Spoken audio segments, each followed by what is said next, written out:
published 17:07 Eastern Daylight Saving Time, the 25th of June 2018, updated 23:37 Eastern Daylight Saving Time, the 25th of June 2018. Robbie Williams is pretty scathing in his assessment of himself. "Left to my own devices, I'm inclined to sabotage everything," he says. Who could disagree? As he demonstrated by singing at the opening ceremony of the World Cup and flipping a middle finger at the 340 million people watching around the world. It's not clear what made the 44-year-old do it, but he is known to be a campaigner for LGBT rights and was heavily criticized for accepting the invitation to perform in a country known for its outdated stance on gay people. So, my rock wife Ida Field has kept her rock star husband's demons at bay since they met 8 years ago. Anyone who knows Robbie, however, would say it was probably not a political stance. Premeditative, far-reaching thoughts aren't really his thing. A veteran of 2 rehabs, a believer in aliens to the point where he thinks he has seen them, agoraphobic, anxious, depressed, addicted to food, and a sleepwalker. He was probably just being Robbie, namely, a loose cannon.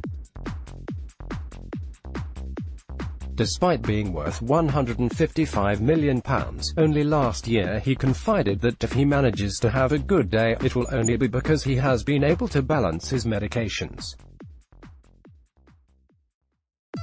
So what can it say about Simon Cowell and his predicament at ITV that he is turning to Robbie to rescue the X Factor? She's the one. Robbie and Ida eat spaghetti Lady and the Tramp style for an Instagram photo show, which has slumped in the ratings and is looking increasingly dated, is to be revivified by the hiring of Robbie to the judging panel this year to replace veterans Louis Walsh and Sharon Osbourne. The answer lies in the other person whose name is on the reported £10 million contract, Robbie's 39-year-old wife, Ida Field. You may also ask, what does Ida know about music to have earned her a place on a talent judging panel? Robbie Williams gave the middle finger to millions of fans watching the World Cup opening ceremony. Nothing, at least nothing in any professional capacity.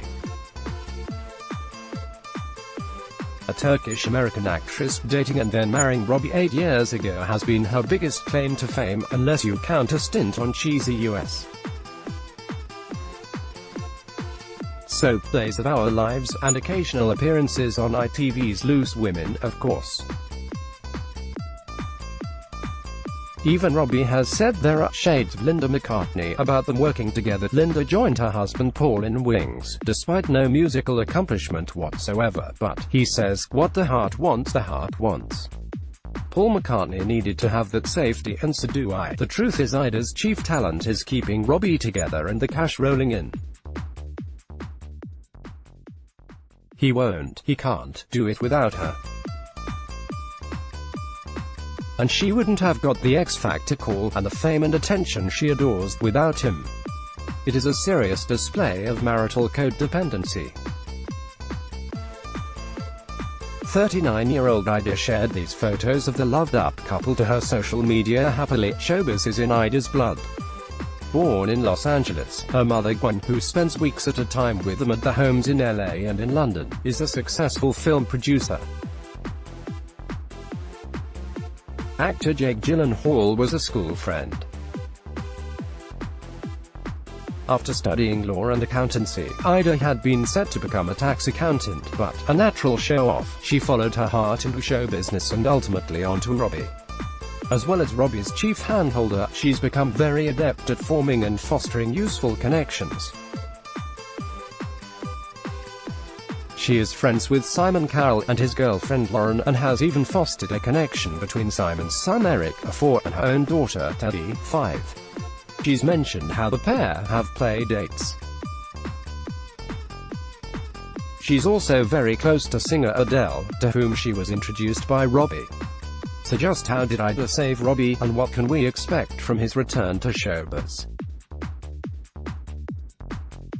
Robbie became famous when he was only 16, a starstruck lad from Stoke-on-Trent, when he joined boy band Take That.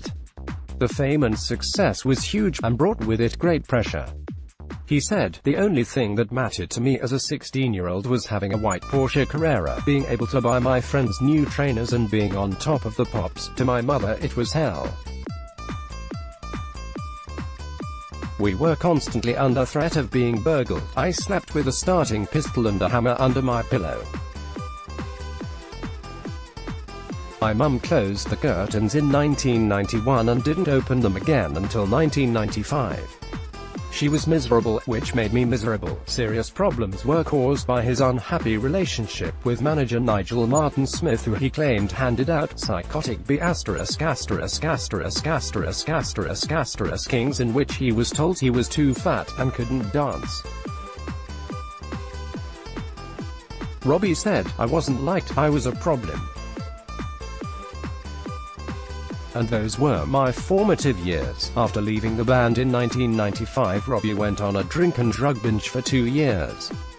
He started the first of several legal actions against Martin Smith, suing him for expelling him from the band. The pop star posed with Ida while she was in labor with the second child in a U.S. hospital. That case was settled, with Robbie paying £150,000 on the eve of a court appearance. He was then sued by Martin Smith over an advance of £90,000. Martin Smith won. Robbie then appealed and lost again. The final bill was around £1 million. He also settled 2 cases against 2 other managers, Tim Abbott and Kevin Kinsella. He then lost a further case against Martin Smith over lyrics on the album Rude Box, which were defamatory.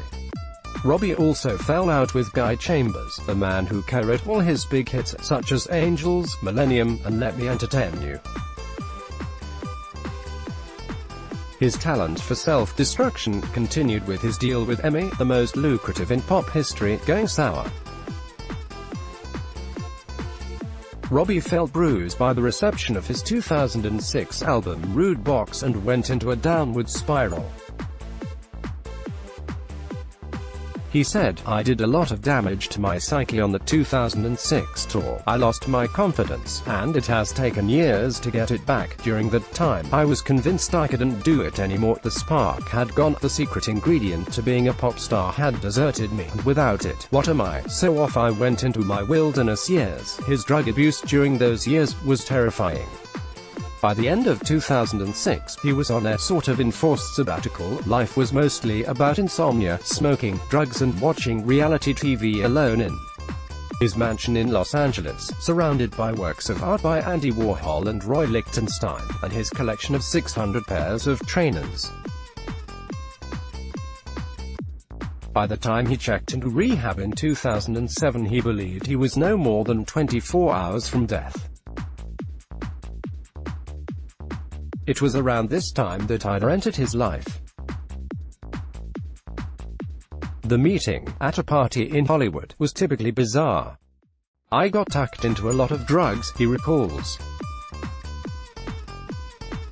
"I took a turn for the worse because I started to cluck like a chicken. So I was in the jacuzzi with a very, very hot girl in Hollywood, doing a Hollywood thing, but then I got ill, started to cluck and had to go home. That very hot girl was Ida, and it didn't put her off."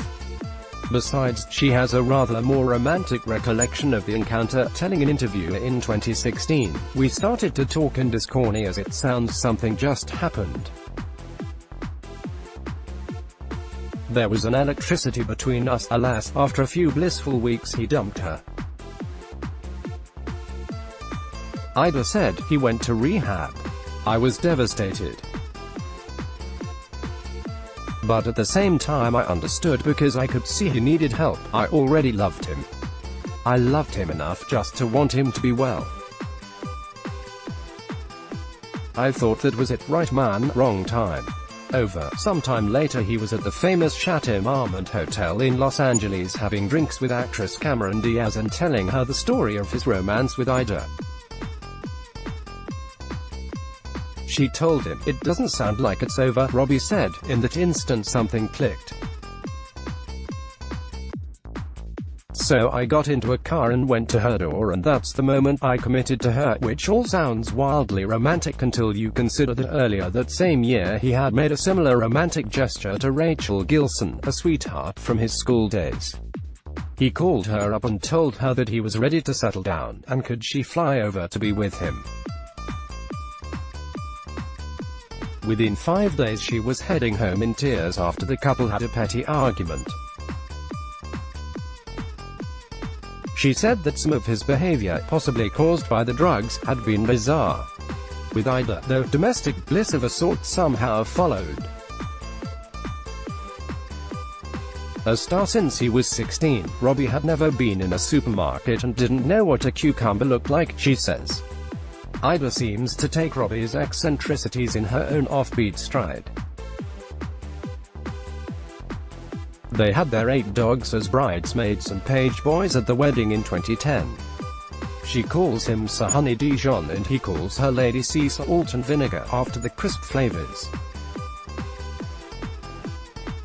They live in 2 huge houses in Los Angeles and London and have children: Theodora, known as Teddy, 5, and Charlie, 3. Friends say she understands him. She says, "Rob and I have always talked very openly. When I met him it was just before he went to rehab for the 2nd time. I didn't live through a lot of the earlier stuff, but he's talked to me about it many times over the years, how he's felt with all that self-loathing, all that fear that you won't get to be who you want to be, and the absolute power of addiction." She didn't raise an eyebrow when he says that watching her give birth was like watching your favorite pub burn down. She even loved him tweeting throughout the birth of son Charlie, saying that she felt the idea was genius. Both of them are veterans of many hours of therapy. Ida describes it as just what you do to understand yourself. "If you are from LA," she adds, "there are things about Rob and me that are incredibly alike. To want to perform comes from a place of insecurity and people-pleasing, which we both share. But it's a healthy outlet. There are a lot of people out there taking themselves far too seriously. We are very happy to be more than a little bit ridiculous. It's acting out in a way that doesn't do anyone any harm." Robbie calls her his Swiss Army knife because she does so much for him. "I'm a better person for her being here. I look after myself, because she deserves that. And I'm happy, I'm content," he says. She nursed him back to health last year after he quit his tour following a complete breakdown and being ordered home by his doctor. She put him on a vegan diet and insisted on a strict program of yoga and Pilates. He says, proudly, "My big monkey is doing really well.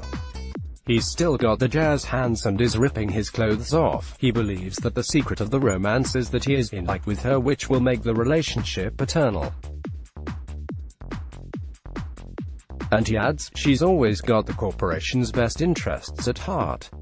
She has the smarts to know how not to sink the ship, and I just want to sink the ship to see what it looks like."